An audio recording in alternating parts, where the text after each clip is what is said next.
Hey everybody, it's Deborah and Kimberly. We're back again for another live broadcast for you, and want to thank everybody who watched us last week when we spoke about kind of the next steps, and we decided to make a part two because we thought it was an important subject that really needed to be kind of carved out. And today we're going to be talking about the pivot.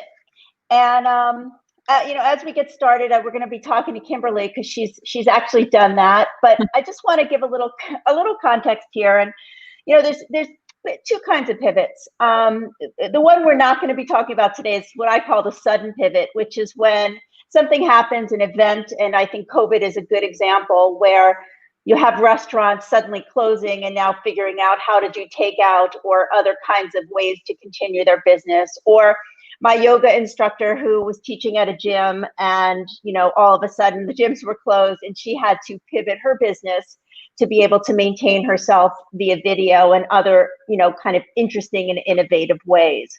But what we're talking about today is more what I would call somewhat of a planned pivot. One that requires some thought process, some resources, and some time in order to be able to really take stock and make that change.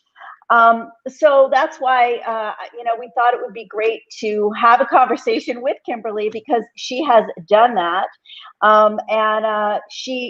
Kimberly has spent most of her career as an executive within corporate, in the corporate world in retail companies. And in the last couple of years, she made the decision and she's made the pivot to be a consultant, a speaker, and an author around cultural competency. And, she's going to tell us today kind of how that happened and how she did it, and hopefully give you some good ideas on kind of taking stock within yourself. So with that, I'm going to get started. And Kimberly, when you left your last job, your last role in corporate, what was the catalyst? Like, what was the thing that made you think, hey, you know what? I don't want to do this again?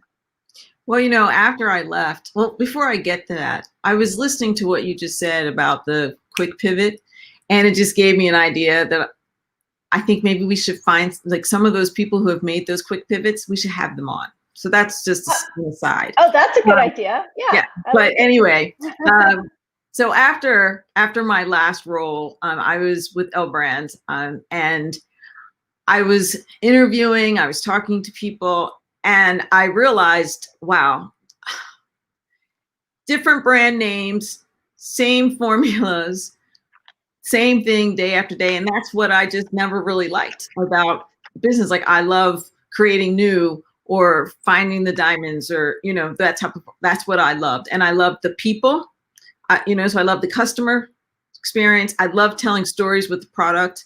And I really enjoy creating a culture that's based on a collaborative process where everyone's included, right? And so I said, what do I do with that? Let me just figure out what that means. And so I took time. I took a good 9 months and I went back to school. I went to Wharton and took classes. So I have certification in leadership and general management, because it's been a long time since I was in grad school, right? So I wanted to make sure that my knowledge was fresh. Mm-hmm.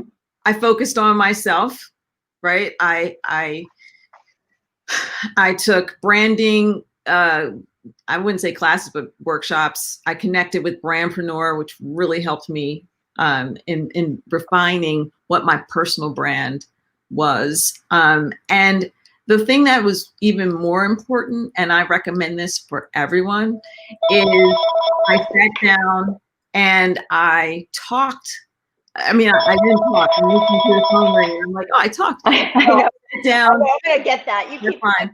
I sat down with myself and just in a quiet room, little music, glass of wine, and I just listed everything I had ever done, from my first job to my last and in between. I just listed, just typed and typed and typed. And then once that list was complete, I looked at where were there chunks of things that I really had done and could speak to and could apply to this next phase.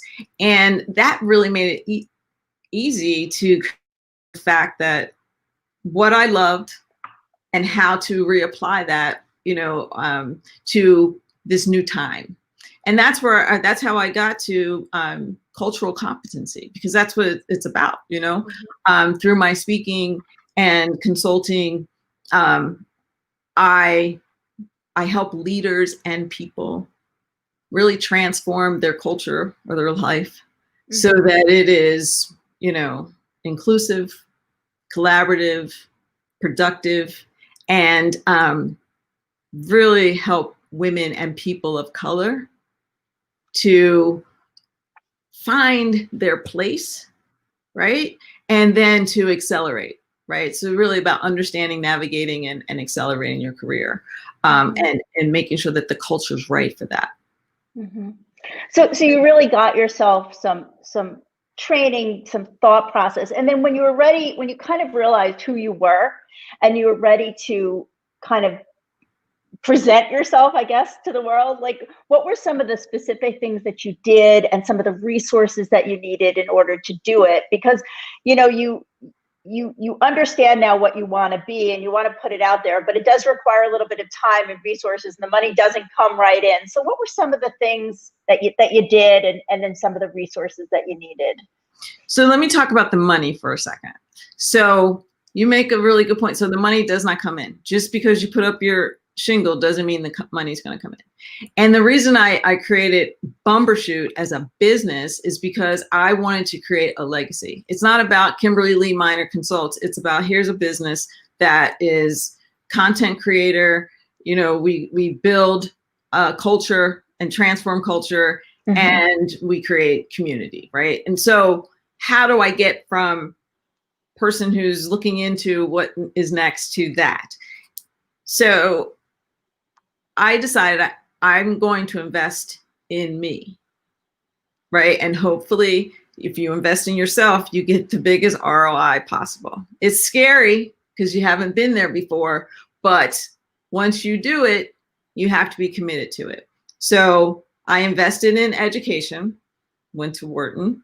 I invested in how to bring Kimberly back, because the feedback I had gotten, because I was putting myself out there, but the feedback I had gotten is people don't see you. They see this very polished, you could be in anybody's corporate boardroom, but who are you?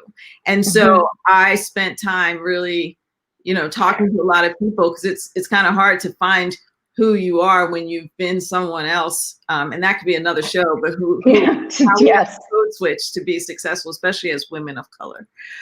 So I invested in that. And then I invested in technology and really taking classes and understanding technology, because I didn't want to be that older Gen X person on the screen trying to figure out why you couldn't hear me. You're right. Like those are things, like if you want to be out there, you have to invest in what out there means. And it has to be relevant, I guess, right? Absolutely. It's all about relevance, right? And don't waste your time. Like there is nothing that's overnight. Like you see all of these courses that people are offering.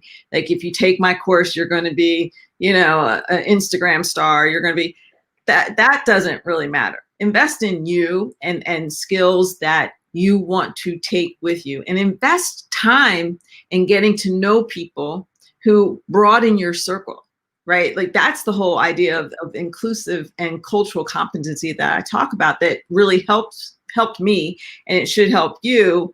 Make sure that you are spending enough time reaching out to network with people who are beyond your core circle. You will be so surprised by how those new relationships help you as you are pivoting to next. Well, it's funny you say that, because I distinctly remember the phone call that you made to me when you were starting this. Now, we had been in touch all these years, but I felt so honored at the time that you had reached out and said, hey, I'm thinking of doing this. Can we have a conversation? I remember having the conversation with you, and then now watching you kind of blossom into what it's become is, makes me feel like I had a little bit of a part in it, because I was able to, hear about it in advance. So that makes a lot of sense. And I appreciate that feedback.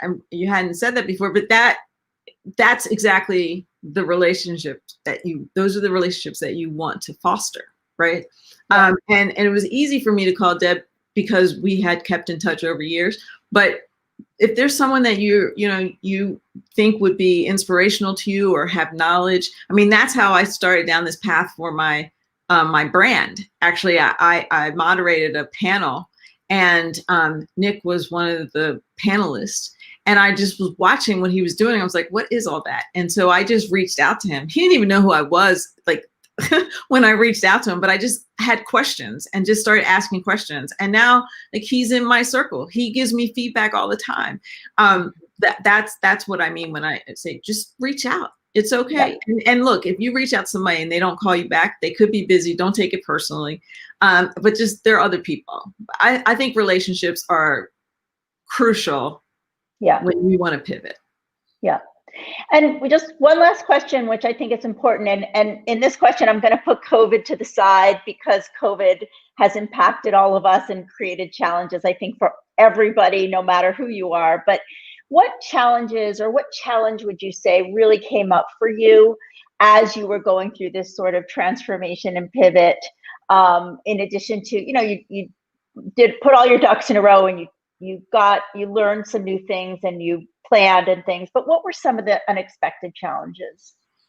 Well, the unexpected challenges, people see you as your title. So I had a lot of people who were like, well, wait, why are you talking about that when you're a merchant? You should be talking about how to put together, merchandising plans or strategies. I was like, yeah, well, that's not going to work. So I had to overcome that, because people's expectation of you as a consultant, especially if you've been in one industry for so long, you have to build that vision of who you are, so people see you beyond what your most recent title was. I think that's the first. The second is just, it is a field of dreams, but it takes a little longer than the movie for the money to come in, right? It's not, once you set up and you feel like you've got it right with your branding and your outreach, the money doesn't come naturally. And that's really difficult from someone who's been in corporate and had a steady paycheck. And so you have to plan for that, right? You have to, and I would say for me, it took about 8 months before I really had a stream of clients and speaking engagements. So plan for that. That's a big challenge. And the other challenge is, as hard as you think you work when you're in corporate America, double that and light it on fire. Like, that's how engaged you have to be in your pivot for it to take. And so that's something that you just have to get used to. Hard work, it's hard, and it's smart work. So those are the 3 things I would say. Okay, well, that's great. So before we sign off, what would you say the bottom line was here on the pivot? The bottom line is, bet on you, invest in you, and have faith in you. Those are my three points of the bottom line. Before we go, though, Deb, we have someone who wrote into us. Oh, so we have a minute. Yeah. So this is someone who was a colleague of mine when I was at Iconics, and she talks about her pivot. She took 2 years off to figure out what her next steps were, and she had just turned 51, and people saw her only in the design industry, and she felt like that was just dead. Like, design industry, what does that mean? It's so different. And so, like me, she had to reflect, and she found new passions. So she fell into doing bar, which, if anyone's done bar exercises, is so hard. And now she has a bar and yoga studio. And she's pivoting into virtually 50%. So I would love to, so Robin, thank you for your comments, and we'll be in touch, because maybe she'll be a guest. Yeah, that sounds great. Well, what a great thing for her to write in. Thank you, Robin.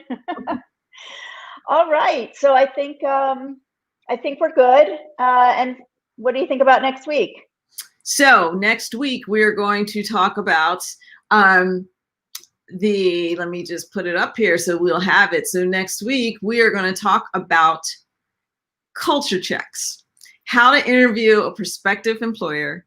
Interviewing goes both ways. And we know, like, how many of us have gotten into a situation we're like, oh, this was different than we thought. So we're going to tell you how to do real culture checks to make sure that they not only want you, but you want them.